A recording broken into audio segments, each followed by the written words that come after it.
nice invitation, and thank you for your coming here to listen my presentation. I will talk about today the impact of Westernization and modernization on traditional archery, the case of Turkish archery. It will be noted that the sports games and contents have always held an important place in the Turkish history. The wrestling competitions, kayak races, horse races, during the horseback game with the javelin, and the chogan, sword and shield fights attracted the great attention of the public, and large areas were allocated for these games. And there is no doubt that the most interesting competitions for the Turks are archery. Starting from the second half of the 15th century, the Turks transformed archery into a systematic sporting practice for the training of apprentices. For this purpose, the designated areas allocated areas known as ok meydanı, arrow fields or archery fields were established and where training took place. Over time, these areas developed into institutions that met the needs of archers and served recreational spaces for the public. Although 34 archery fields were recorded within the borders of the empire, the only one in Istanbul became permanent over the centuries. It was known Istanbul Ok Meydanı, or just Ok Meydanı. Ok Meydanı functioned as a training center where archers were educated through the master-apprentice system. It also hosted training sessions and competitions, becoming the main place for archery practice, especially long-distance shootings or flight shooting or menzil shooting. However, with its closure in the early 7th century, Turkish archery could only survive through the efforts of cultural heritage bureaus who worked to revitalize it. It is my presentation plan. Will address the fundamental reasons for the decline in interest in Turkish archery, which had an important place in social life until the beginning of the 20th century, and the loss of its institutional base. Because in fact, it's an important point, because in fact, this was a common problem faced by all traditional sports in the country and even the world during the same period. Let's guess the problem. Some studies say that the interest in archery dropped because of the fires, earthquake, damage of the fields, rebellion and wars, but these are not the main reasons. These are the second reasons. Archery in Turkish archery was strong and did not depend much on social or economic problems in the history. But it is important to note that the archery was supported by traditional religious institutions. It is also had a spiritual and symbolic structure.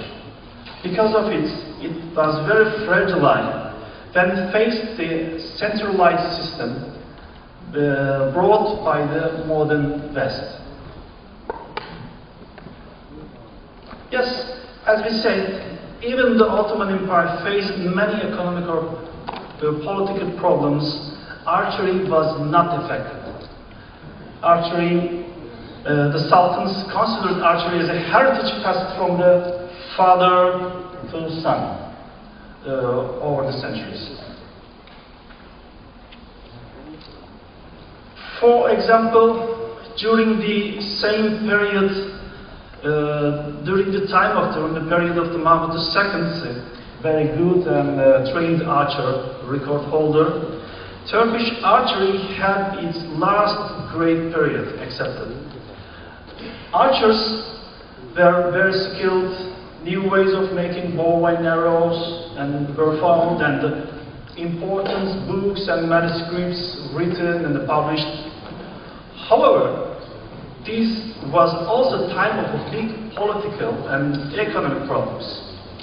So, we need to ask now, why did archery start to decline after Mahmud II died in AD 939?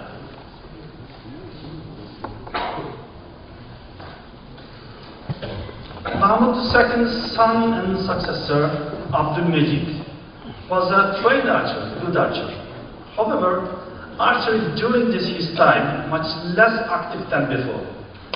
In fact, many traditional sports began to disappear. One reason, we need to consider one reason, the Tanzimat Edict published in 1839, which marked the start of the Western-style reforms. It actually included the positive developments and regulated the social life. For example, equality for the law, safety of life and property, fair taxation system, fair military service for all citizens, and open and fair courts. But from this time on, society was introduced to modern centralized system of physical education and sports. So, Ottoman Empire entered a new era. Changed the physical culture, became unavoidable. Physical culture we call today the sports. So I think that compares what Dr. Doksun said. Urbanization and modernization and westernization. So, as a result, instead of adapting the established traditional sports institutions to the conditions of the new era, this change gave rise to new structures, such as gymnastics and Western team sports that have no connection with the tradition. The same years, the football club and the gymnastics and the military school. Archery, with its esoteric structure centered around the Ok Meydanı, was the traditional sports most affected by this change. When it lost royal support and public interest, it could not keep up Westernization and modernization. And it did not change, but collapsed and disappeared for a long time. The Ok Meydanı Archery Lodge stopped its official work in 1895, just 5 years before the 7th century. After the 7th century, people interested in archery worked to bring back to interest Turkish archery and keep the tradition alive in the modern Türkiye.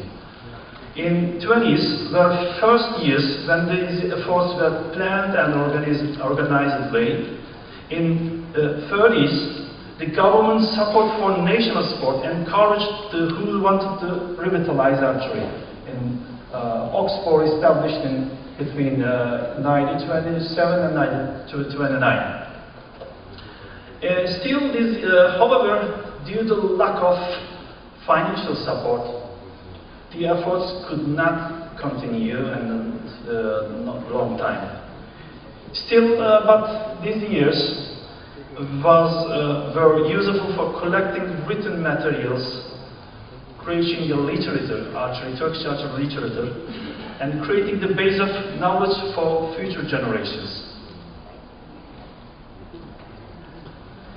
And the second revitalization movement, in the 2000s, a group of archery enthusiasts came together and reignited the interest in traditional archery. With the growing number of participants reaching thousands, large-scale festivals, competitions and training programs boosted the formation of the many communities. A new phase, but the new phase began in 2030 with the restoration of historic Istanbul Ok Meydanı. Supported by the Ok Meydanı Foundation of Ok Meydanı Vakfı, traditional archery attracted the attention back in the central government and achieved rapid progress.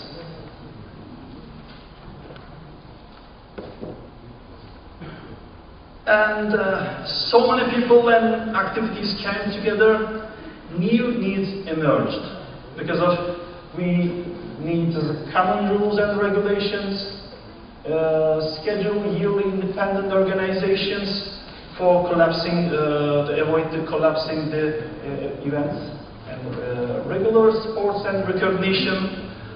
And our main problem is identification of archery, describing the archery. What are we? We are the cultural object, or we are the sports. So, for this, centralized coordination is necessary, was necessary for us.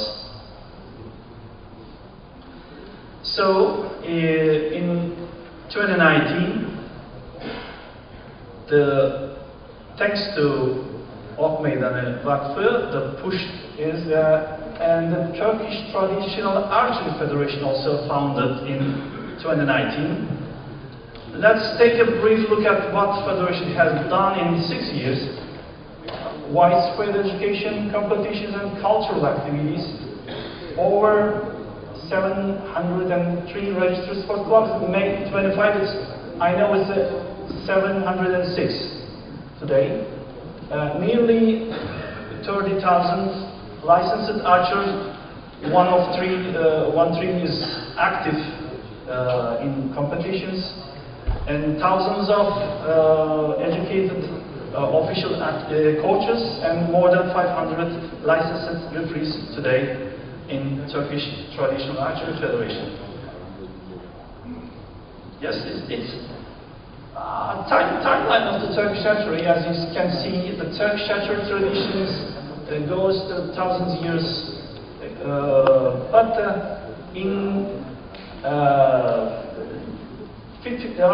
the middle of 15th century, became a sport archery. Then 100 years continuously, but in 1895, with the effect of the modernization and westernization, the main guild was collapsed in termination of organized activities. In nearly 100 years, not the institutional activities, but we saw that the two initiatives to revitalize the Turkish traditional archery.